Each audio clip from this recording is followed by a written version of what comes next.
আমি এই দেখো আমাদের ভিতর বলে বড়িয়া, আমরা গ্রামে থাকি তো আমার গ্যাস আছে দুটো বড় ঘরে রান্নাঘরে, তাও আমি কিন্তু উনুনে রান্না করি। তাই জন্য আমরা এই যে বানাচ্ছি, বড়িয়া বানাচ্ছি, জ্বালানি হবে।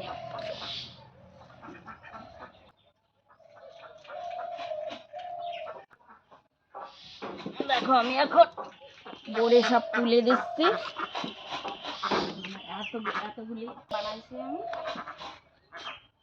বড়িয়ার ডিজাইনটা কেমন হলো কমেন্টে জানাবে দিদিভাই। এই এতগুলো বানাইছি, আমার কতদিন পরে জ্বালানি হয়ে যাবে। এই যে আমার লক্ষ্মীরই, আমার এই ভাইটা খেতে দেয়, আমার লক্ষ্মীরই যত্ন করে। এই ভাইটা ঘাস এনে দেয় মাঠের থেকে। হ্যাঁ বন্ধুগণ, কেমন হলো দিদি ভাই কমেন্ট করে জানাবে।